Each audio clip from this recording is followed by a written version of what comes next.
Thanks everybody for joining. First fireside chat of the new year. Happy 2021. I know a lot of people are super excited to have moved on from that 2020 experience, but I want everybody to know that regardless if this year has a slow start to being slightly better than last, we are still here to support you. If this is your first time to our fireside chat, this is our weekly touch point with campus. We give HR updates, we bring in our community partners, and we try to keep everybody up to date on all things that they need to know about being an employee on campus and how to be more involved, and then even some special topics that will impact you whether you like it or not. So today, that's most of what we've got for you. I'm going to start out with some of the HR updates because we have some really important ones that will affect everyone.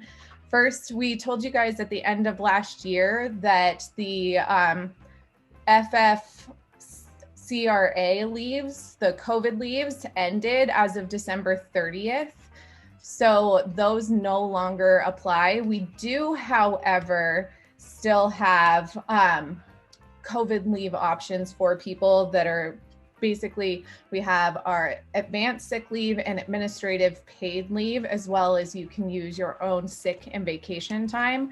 That webpage has been updated on the HR site, so you can check it out. Please know, especially parents who are homeschooling your kiddos, we're still being told that we can be flexible about using sick time to use as time away from work while you're helping school your kids. Trust me, I understand that game super well. And if you have questions, Tiffany Widman and Tiffany Trader are our resident experts, but the best email to get a quick response is the hrfmla@boisestate.edu. I've put both the website and the email in chat. Please feel free to be in touch with us. And if you have any immediate questions, remember, this is a very loosely formatted conversation. Feel free to unmic and talk to me, at all of us. I've got most of our HR professionals on the line. We can answer questions for you, or if you would prefer, put things in chat. You can also private message me and we can get you some answers. And it's so good to see everybody. Thanks to everybody who's like up and ready for the day. I love seeing your smiling faces.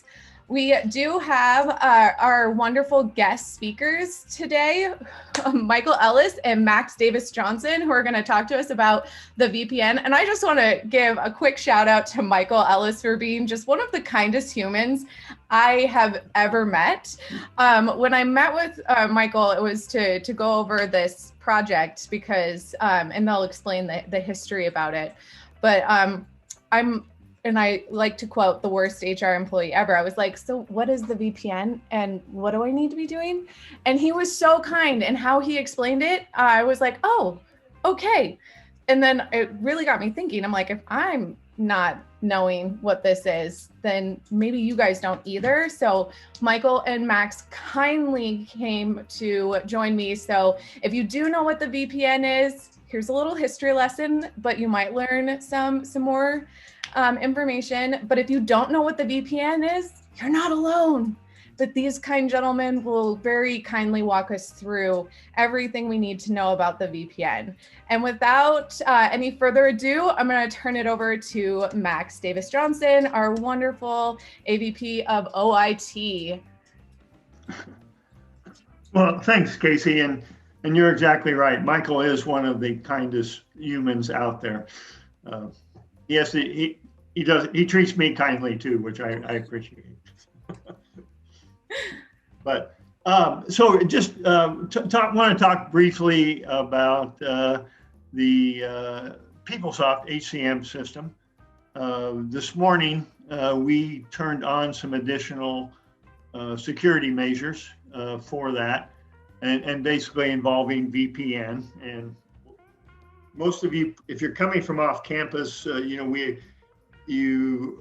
asked you to use VPN to access systems here at the university. So hopefully it's familiar to most of you.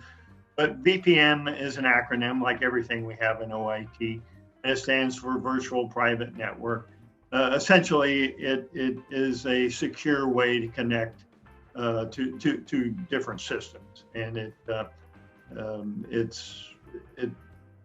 just adds an extra layer of security that, unfortunately, because we are in a position now with PeopleSoft HCM system that because it has a short life ahead of us, that we're not putting some updates or upgrades in place just because of the time constraints. So temporarily here, we're going to be asking people that are accessing the PeopleSoft HCM system from off campus, you'll be required to use VPN. If you're on campus, basically nothing will have changed for you. You will still access it just as you normally do. So if you're unfamiliar with VPN, we sent out email, I think just before the break, to the majority of people on campus. If you we log into My Boise State, one of the lead articles will be about the changes we're talking about, and there'll be instructions on how to use VPN if you're unfamiliar with it. Obviously, call the help desk. They're expecting some calls, certainly on this as we turn this on this morning. Like I said, one reason we were doing this is because some of our technology involved with PeopleSoft HCM is getting older. We need to put some additional security measures in place, and VPN is what we're doing when you're coming in from campus. This is only temporary. Once we go live with the HCM cloud system, this requirement will go away. Michael, am I missing anything or that we should add to this? Or certainly, are there any questions that we can answer here?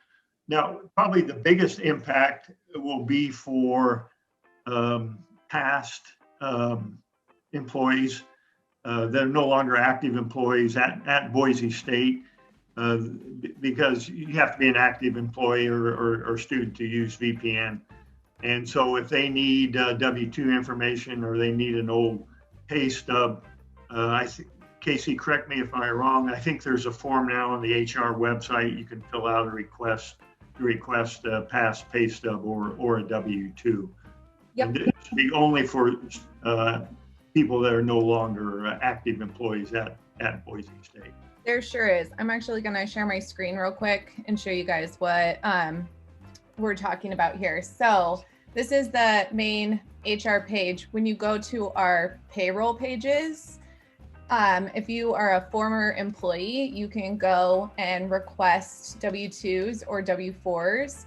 So note, as of December 2020, former employees must request W-2 tax or pay stub information through Human Resources. And we have a handy dandy form that you can fill out. And the cute thing is, it has this little button here. Are you a former or current Boise State employee? If you're a current employee, and we can just say, Casey Clark. Oh, I'm gonna spell my name right. There we go. And I'm a current employee, and I go to the next field. It says, great news. You don't even have to fill out this form. Just go and download the VPN and it takes you right where you need to be. But if you are a former employee, it will walk you through all the steps that you need, and it goes straight to our HR inbox where our super helpful payroll staff can get you. It asks for like date ranges that you need of either pay stubs or W-2s.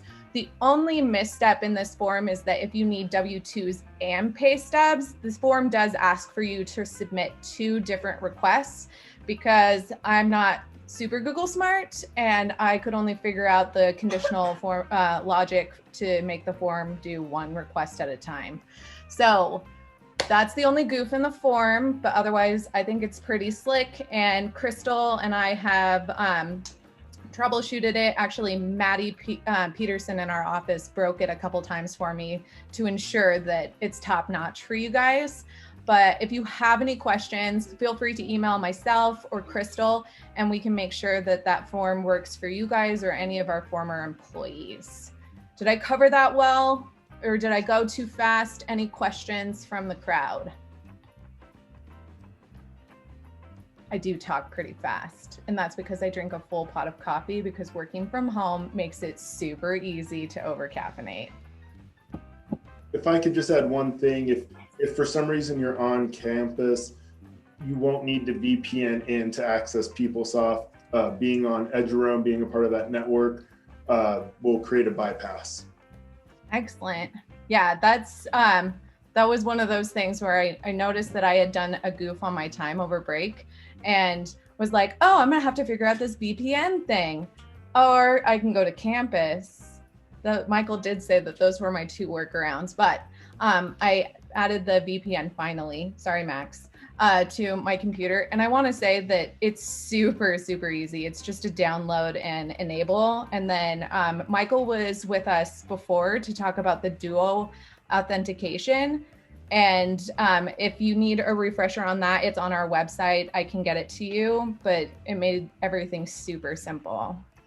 And if you are having problems, VPN, just call the help desk and they can walk you through it pretty quickly. Help desk is amazing. Any questions from this crew? Yes, help desk rocks. Max, you just need to come to the Fireside chat. You get lots of compliments. Well, obviously some people do. So no, that's great. Thank you for inviting us. Yeah. And I actually was given the feedback once that we should have Michael Ellis to come and talk about more techie fun stuff. Max, we'd love to have you to come talk about more techie stuff in the OIT world. So if this group has thoughts and ideas of things that you'd like to hear from them, tell me about it and I'll bug them until they agree to come back. Because that's Fireside chat's really great for my self-esteem. That's what I'm here for. Oh yeah, come back anytime. We'll gladly come back anytime. Thank you. You guys are awesome. Okay, so because it's the new year and that was our main topic, we just have a couple more HR updates for you, and that's why I have my lovely team here.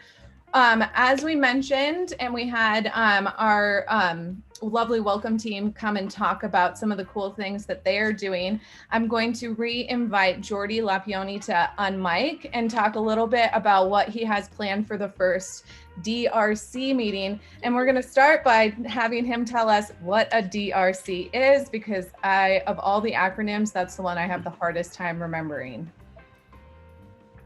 Thanks, Casey. Hi, everyone.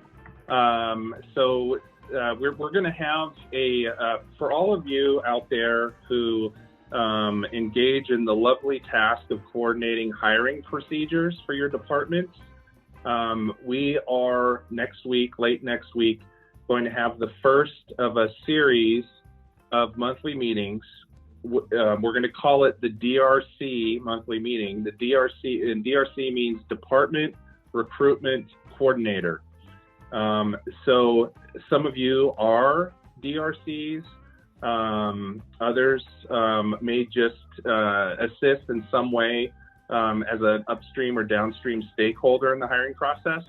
But the department recruitment coordinators are typically department personnel who are kind of the center point for their department on handling, entering requisitions into our applicant tracking system, PageUp.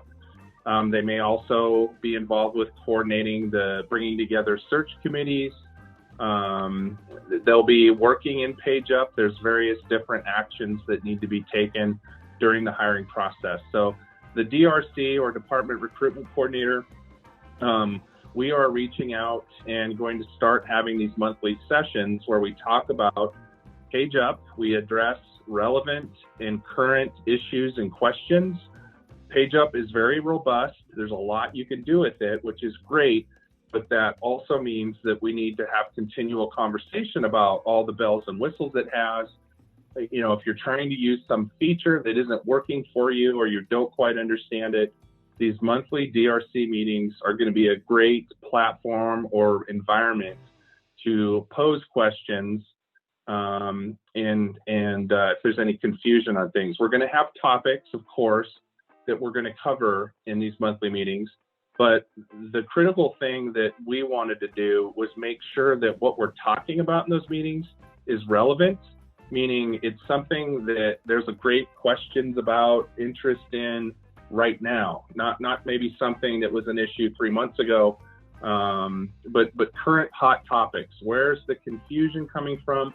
Where do people see opportunities to use the software more effectively?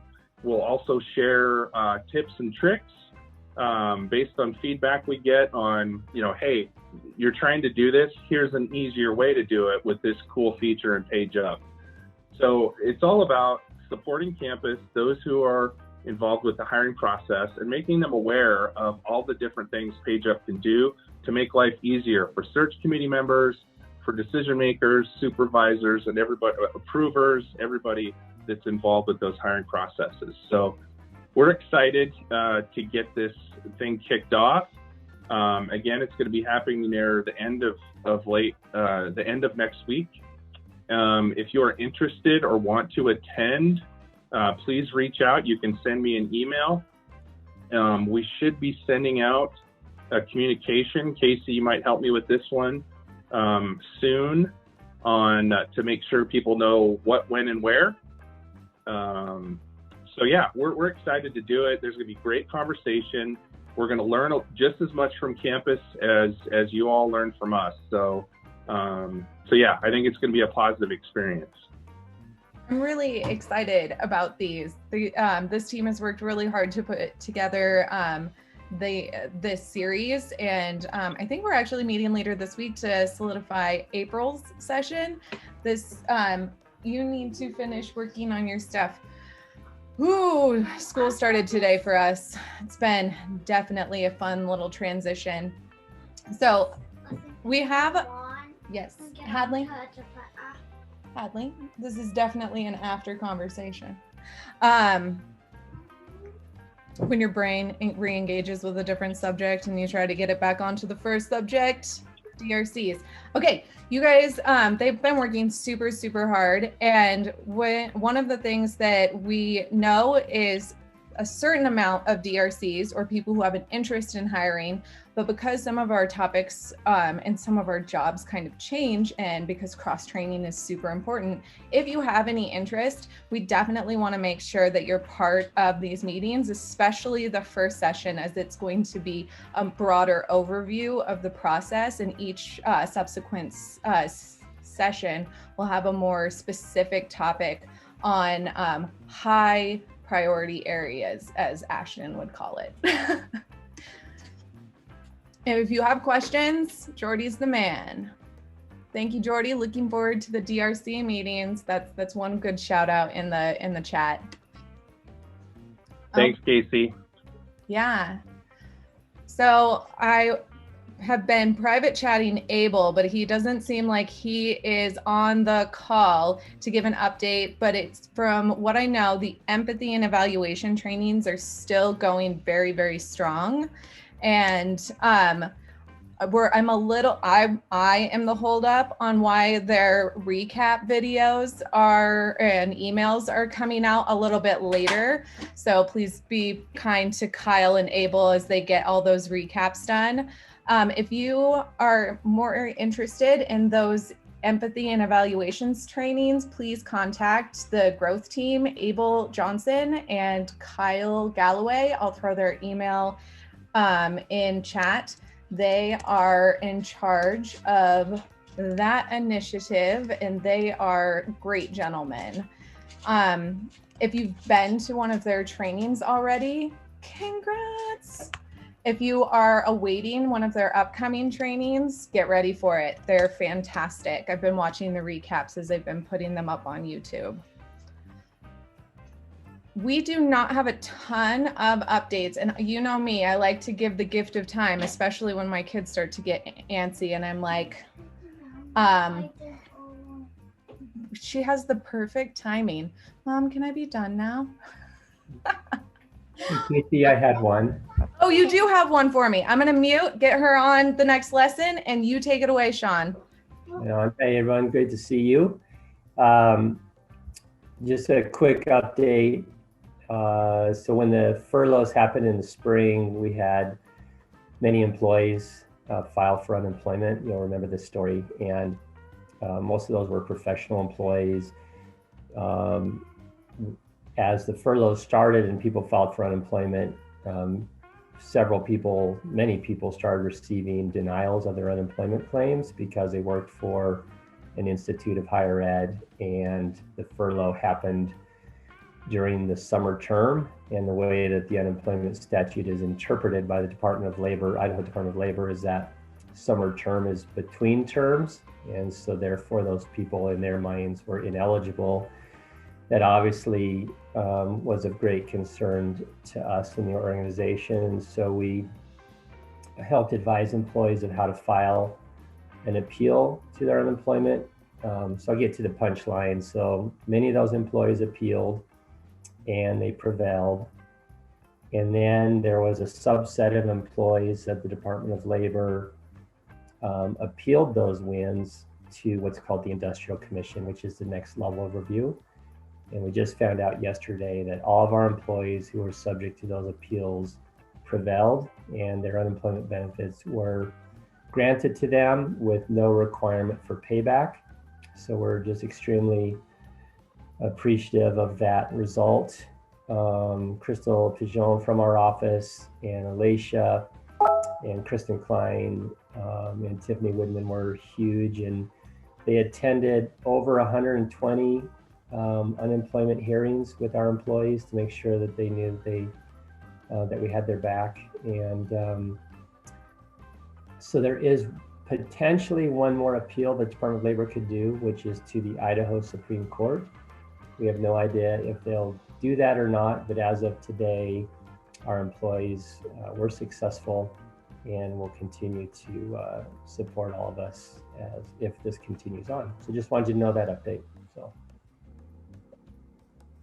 Thanks, Sean. Yes, forgot about the unemployment thing. Has been one thing after another, but our staff has just kind of blown me away. We got an email over break, and I tried really hard to unplug over break. And then when I checked back in, I saw that Crystal, who is an angel, if you've never met Crystal Pigeon, she is freaking amazing.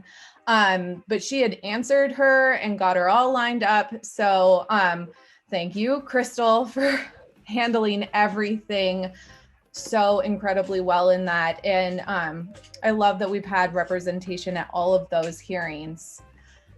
Thanks, guys. You guys are amazing. Okay. So that is what I have on our agenda. Yeah, people keep putting comments in there. This is how we build each other up. If you have kudos to give just anybody who's on the call, this is a great place to do that. You guys are all wonderful. Okay. I like giving the gift of time if I have no further updates, but I will go over some of the upcoming things that are upcoming Fireside chats. So next week we have the Idaho Caregivers Association coming to talk to you about, it's Chelsea Smith and Sarah Toves. Oh God, I think I just killed that one. And they're going to talk about the Idaho Caregivers Alliance, because there's a lot of resources available to caregivers, period. But sometimes it's hard to know about resources if, please stop. If you don't know, one, you're a caregiver, and two, where those resources exist. On a similar topic, I had a conversation with the wonderful Chris Sampson and Tom Beta about putting together a more comprehensive community resource list for all of campus for both students and employees. So keep that in the back of your noggin. That could be coming soon. And then I also have the first week in February, we're going to be joined by the PSA leadership, and they're going to be talking about how you can be involved in the Professional Staff Association and what their group is doing for campus. Yes, Tina Gonzalez with the representing.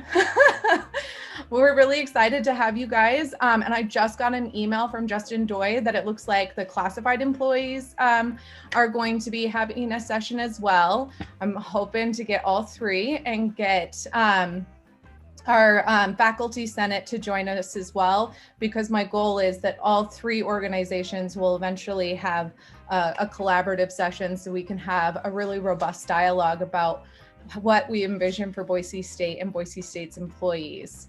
Keep in mind, this Tuesday time slot is your time slot to talk to us in HR or to bring timely information to campus. Just like Kip McBeam, which we need to touch base on that tracking form and get the bugs worked out of that, did on our last session. We are here for you guys to serve you, and this is your time to talk. So if you want to talk to us, on mic, put it in chat. We're here for you, or contact me and I would be so happy to host you. So happy. This is now your time. If you got questions for us, we're here. If you don't, we'll give you back your time and we'll see you next week. But as always, be safe and take care of yourself.